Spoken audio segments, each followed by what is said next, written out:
Greetings, YouTube! The Doctor is in. Dr. Urius Papers here, coming at you with another commentary on Dungeons and Dragons. And today we are going to talk about the spell Freedom of Movement. Right now I got the Legacy version up, but we're going to talk about and compare this to the 2024 version of Freedom of Movement. We're going to compare, we're going to contrast. We're going to talk about how this spell interacts with some new dynamics of the game in Dungeons & Dragons 2024 and other stuff. But first, don't forget to hit that subscribe button. If you like this video, hit the like button. If you have any questions or comments, please leave a question or a comment. And don't forget to hit that notification bell. All right, so Freedom of Movement, 4th level spell, 1 action. It had a range of touch. You touched a single willing creature for 1 hour without concentration. That target could move unaffected through difficult terrain, and spells and other magical effects can neither reduce their speed nor cause them to be paralyzed or restrained. And then the target could spend 5 feet of movement to automatically escape from non-magical restraints such as manacles or a creature that has it grappled. That was a big one. And finally, being underwater imposes no penalties on the target's movement. This was usable by a whole bunch of different classes: bards, clerics, druids, rangers, a couple of different kinds of paladins, warlocks, artificers. Not a wizard, not a sorcerer in the old version. So we're gonna talk about that. So let's take a look at, well, one thing I do want to say is in the Legacy version of Dungeons and Dragons, that is 5th edition, manacles weren't really that well defined. They are now in 2024. So let's take a look at that. Here is the 2024 version of Freedom of Movement. It's still a 4th level spell, still 1 action, still range of touch, and still lasts for an hour without any concentration. And it is usable by, I don't know why it says Legacy bards, but it's usable by bards, clerics, druids, rangers, artificers, war domain clerics, Oath of Glory paladins. Now it's usable by a sorcerer. Here it is. They should have put a bard, cleric, druid, and ranger right up front instead of saying legacy.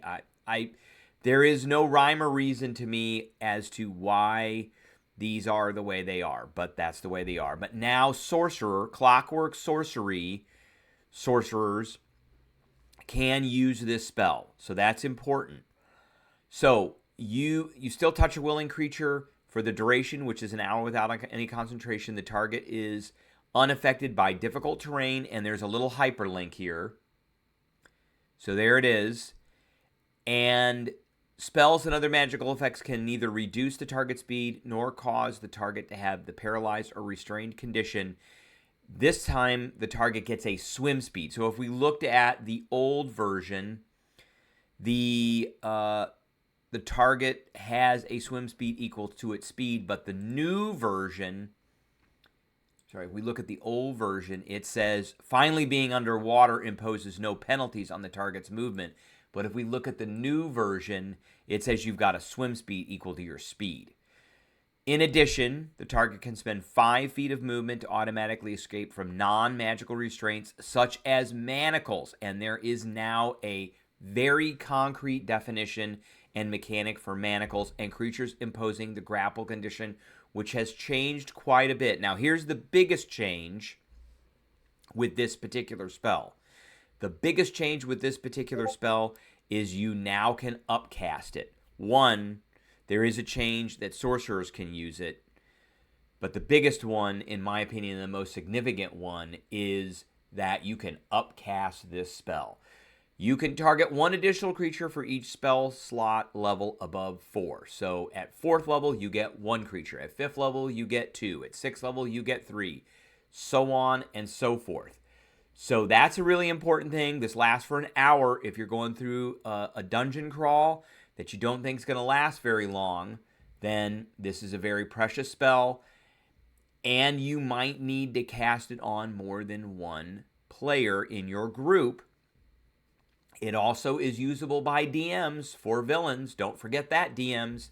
You can have a villain with this on them, and they can't be paralyzed. They can't be restrained.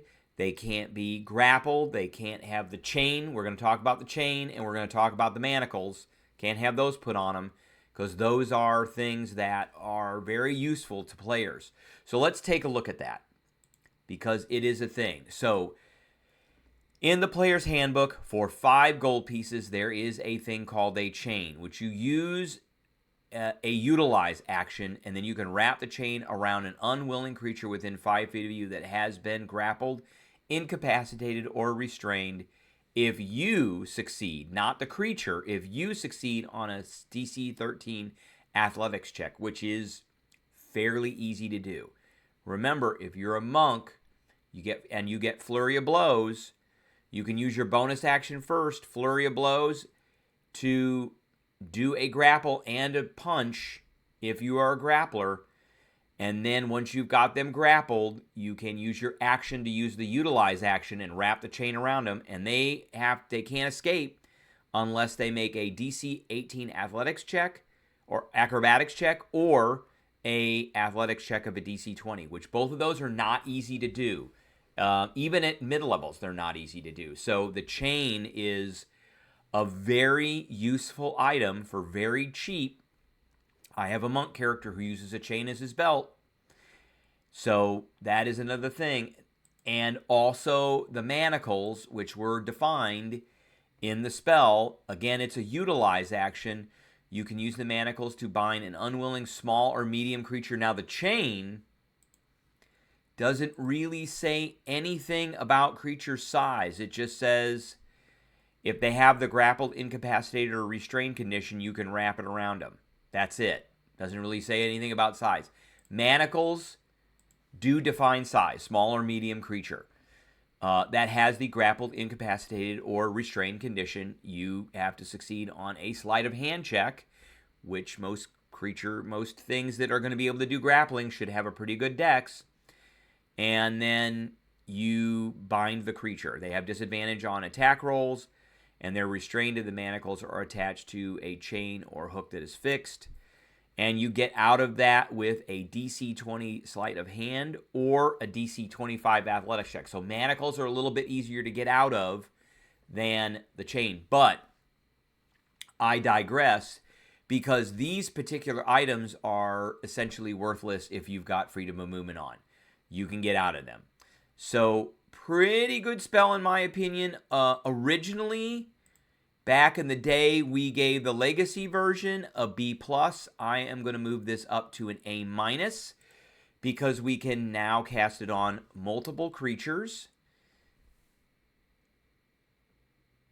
And so that is a really important thing, to be able to cast it on multiple creatures, and sorcerers can use it. That's another thing. All right, that is the video I got for everybody. I appreciate everybody tuning in, and I will catch everybody